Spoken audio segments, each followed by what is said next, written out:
Doctor Yunus যখন দায়িত্ব নিল, এখন থেকে আরো 2 বছর আগে দায়িত্ব নেবার পর আমি বলেছিলাম সুদের কারিগর দিয়ে ভালো কিছু হবে না। হয়েছে?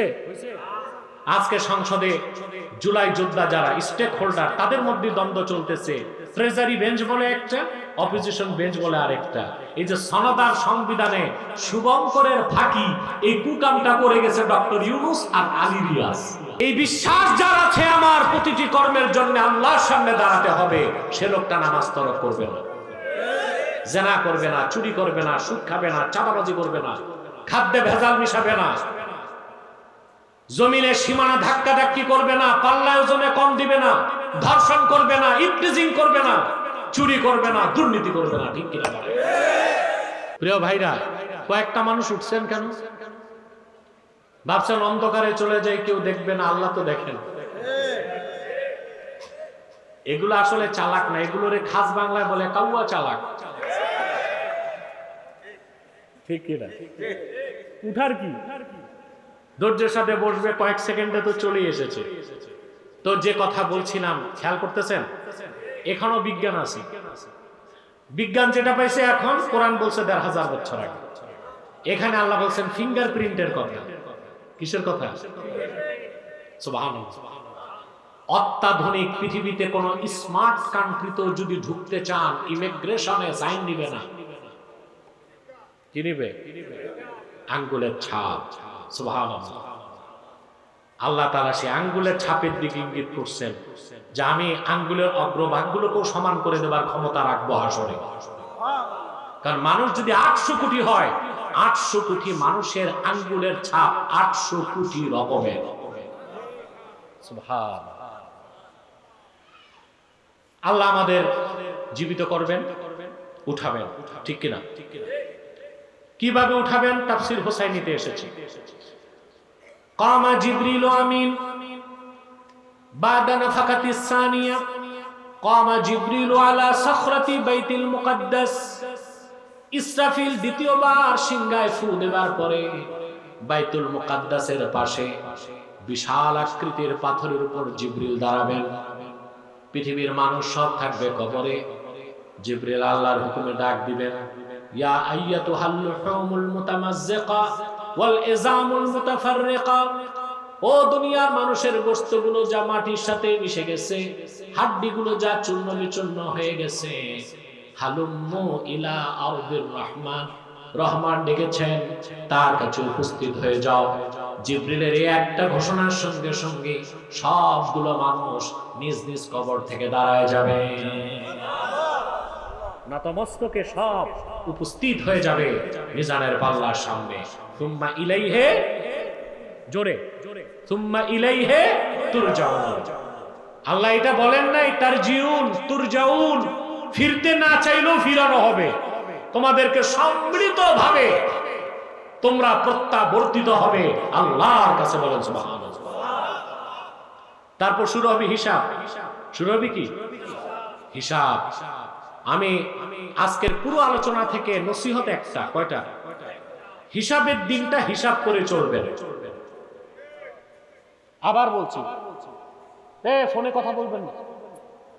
হিসাবের দিনটা হিসাব করে চলবেন। আবার বলছি, হিসাবের একদিন হিসাব করে চলবেন, আল্লাহর ওলি হয়ে মরতে পারবেন। একটা দিনকে হিসাব করবেন। কয়টা দিন? যেদিন আল্লাহ আপনাকে উপস্থিত করবেন তার সামনে। সুবহানাল্লাহ। এই বিশ্বাস যার আছে আমার প্রতিটি কর্মের জন্য আল্লাহর সামনে দাঁড়াতে হবে, সে লোকটা নামাজ তরক করবে না, জেনা করবে না, চুরি করবে না, সুদ খাবে না, চাঁদাবাজি করবে না, খাদ্যে ভেজাল মিশাবে না, জমিনে সীমানা ধাক্কা ধাক্কি করবে না, পাল্লা ওজনে কম দিবে না, ধর্ষণ করবে না, ইফটিজিং করবে না, চুরি করবে না, দুর্নীতি করবে না। ঠিক কিনা? ভূমিকায় বলছিলাম না? কথা বলেন। সকল অপরাধের মূল কারণ কি? এখন জবাব পাইছেন? মানুষকে অপরাধী বানায় ভোগবাদ। কোনটা? যারা আখিরাতকে বিশ্বাস করে না, পরকালে আল্লাহর সামনে দাঁড়াতে হবে বিশ্বাস নাই, তারা ভোগবাদী হয়। দুনিয়াকেই তারা আঁকড়ে ধরে। তখন কোনো গুনাহ তার কাছে গুনাহ মনে হয় না। তাকে ঠিক করতে আইন লাগে, ডান্ডা লাগে। আর আল্লাহর ভয় যার অন্তরে আছে, হিসাবের দিনকে বিশ্বাস করে, তাকে চেক এন্ড ব্যালেন্স করার জন্য আইন লাগে না, বিধান লাগে না, সনদ লাগে না, সংবিধান লাগে না, আল্লাহর ভয়তে সে ভালো মানুষ হয়ে যায়।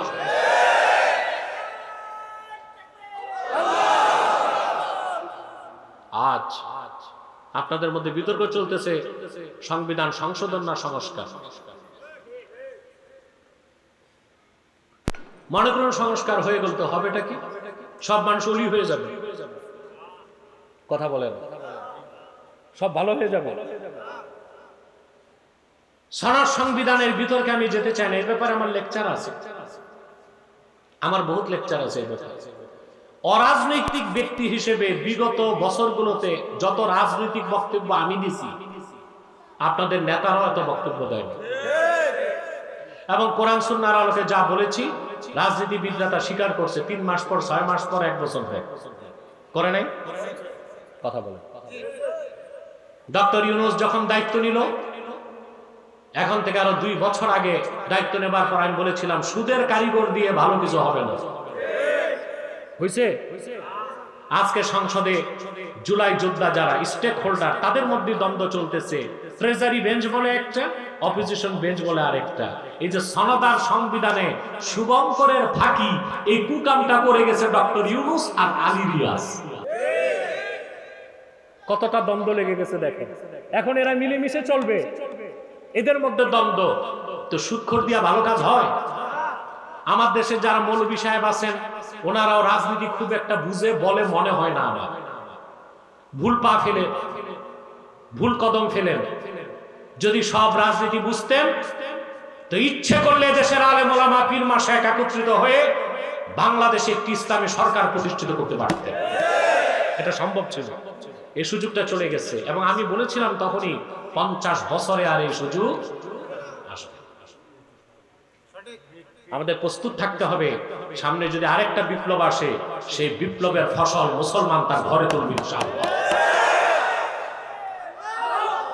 আল্লাহ কবুল করুন, আল্লাহ মঞ্জুর করুন। মানুষ ভালো হয় আল্লাহর ভয় যখন অন্তরে আসে। আখেরাতে তাকে হিসাব দিতে হবে। সকল কাজকর্মের মূল যখন হবে আখেরাতের জবাবদিহিতার প্রশ্নে, তখন মানুষ গুনাহ করলেও তওবা করে। আর আখেরাতের বিশ্বাস, আল্লাহর কাছে হিসাব দিতে হবে, এই বিশ্বাস যার নাই সে তো গুনাহ করবেই। গুনাহ করতে সে মজা পায়, গুনার কাজে সে প্রতিযোগিতা করে। হিসাব দিবেন, কথা বলেন, ভালো কাজের হিসাবও দিবেন, খারাপ কাজের হিসাবও দিবেন। আল্লাহ রাব্বুল আলামিন বলেন, ইয়াউমা তাজিদু কুল্লু নাফসিন মা আমিলাত মিন খাইরিন মুহদারা ওয়া মা আমিলাত মিন সু তাওয়াদ্দু লাউ আন্না বাইনাহা ওয়া বাইনাহু আমাদান বাঈদা ويحذركم الله نفسه والله رؤوف بالعباد। আল্লাহ পাক বলেন প্রত্যেকটা মানুষ, প্রত্যেকটা নফস দুনিয়াতে যে ভালো কাজ করেছে তা সে হাসর ময়দানে উপস্থিত দেখবে, সুবহানাল্লাহ। আবার সে যে খারাপ কাজ করেছে সেটা তিরস্কারটাও দেখবে। আপনি নামাজ পড়েছেন তা পাবেন, রোজা রেখেছেন তা দেখবেন, মাহফিলে বসেছেন তাও দেখবেন, পাবেন। আবার পাল্লায় ওজনে কম দিয়েছেন, জিনা করেছেন, ব্যভিচার করেছেন, সুদ খেয়েছেন, ঘুষ খেয়েছেন, কারো পকেটে 2 আঙ্গুল ঢুকাইছেন, এটাও দেখবেন। মাতবরি সরদারি করতে যে 2 দিক থেকে আকিস বিড়ির প্যাকেট নিয়েছেন, এগুলো চলে বাংলাদেশ, চলে কি না? এই গ্রাম্য মাতবররা এগুলো বেশি করে, 2 পক্ষ থেকে আকিস বিড়ির প্যাকেট নেয়, যেদিক প্যাকেট বেশি রায় যায় ওই দিক। এগুলো নাই বোধ এই এলাকায়, কম আছে বোধ, আগে ছিল এখন কমছে। এখন যুবকরা দায়িত্ব নিতেছে, তো এই জন্য সংস্কৃতির পরিবর্তন হচ্ছে। প্রিয় ভাইরা, সব দেখবেন, ভালো কাজও দেখবেন, খারাপ কাজও দেখবেন। মানুষ তখন আফসোস করে বলবে, আমার গুনাহের কাজ আর দৃশ্য থেকে আমার মাঝখানে একটা দূরত্ব যদি হইতো। কোনো লাভ নাই আফসোস করে। বলা হবে, ওয়ালাকাদ কুনতা ফি গাফলাতিন মিন হাযা ফাকাশাফনা غطاءك فبصرك اليوم حديد বলা হবে ওয়ালাকাদ কুনতা ফি গাফলাতিন মিন হাদা বান্দা, এই হিসাবের দিন, এই বিচার আচার, এই বিষয় থেকে তুমি অমনোযোগী ছিলা, তোমার বিশ্বাস ছিল না। আজ তোমার চোখের পর্দা সরাই দিলাম, মানুষ তাকায় থাকবে, চোখের পাতাটাও নড়বে না, চোখ দুইটা লোহার মতো শক্ত হয়ে থাকবে। সেই দিনটা ভয় করেন, কথা বলেন না। আল্লাহ বলেছেন ইয়া আইয়ুহাল্লাযীনা আমানু তাকুল্লাহা ওয়াল তানজুর নাফসুম মা কদ্দামাত লিগাদিন ওয়াত্তাকুল্লাহ ইন্নাল্লাহা খাবীরুম বিমা তা'মালুন। মুমিনরা, মহান আল্লাহকে ভয় করো, আর প্রত্যেকটা মানুষ যেন চিন্তা করে আগামীকালের জন্য কি পাঠিয়েছে। এই আগামীকাল মানে কি আজকে শনিবার গেল, কালকে রবিবার, তো কোনটা আগামীকাল? কিয়ামতের দিন, বিচারের দিন, যে দিনটা হবে 50,000 বছরের সমান। সেজন্য বলি মুসলমান, পরিশেষে একদম বিদায় লগ্নে আমার নসিহত, এই 1 ঘন্টা বেশি হয়ে গেছে না? কত এখন? এই তো 1 ঘন্টা 10 মিনিট হয়ে গেছে। আমার তো ঘড়ি চুরি নাই, আপনারা তো বললেন না হুজুর 1 ঘন্টা হয়েছে তো। আলহামদুলিল্লাহ বলেন মাশাআল্লাহ। প্রিয় ভাইরা, তো যে কথা বলছিলাম, এখন নসিহত কি নিয়ে বাড়ি যাবেন?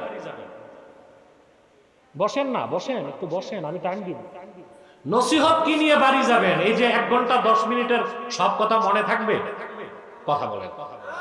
বাসায় যাওয়ার পর যদি বউ জিজ্ঞেস করে হুজুর কি কি বলছে বলো তো, 10 মিনিটও বলতে পারবেন? মূল কথাটা মেল, হিসাবের দিনকে হিসাব করে চলবে। পারবো তো ইনশাআল্লাহ? তাহলে আমরা প্রত্যেকেই যদি ঈমান থাকে, আকীদা সহি থাকে, আল্লাহর ওলি হতে পারি। আল্লাহ আমাদেরকে কবুল করুক, মঞ্জুর করুক, বলুন আল্লাহুম্মা আমিন। বলবো, অস্থির হইও না। প্রিয় ভাইরা, আমি বিদায় লগ্নে আর কষ্ট দিচ্ছি না আপনাদেরকে। জরুরি কয়েকটা কথা বলি আমি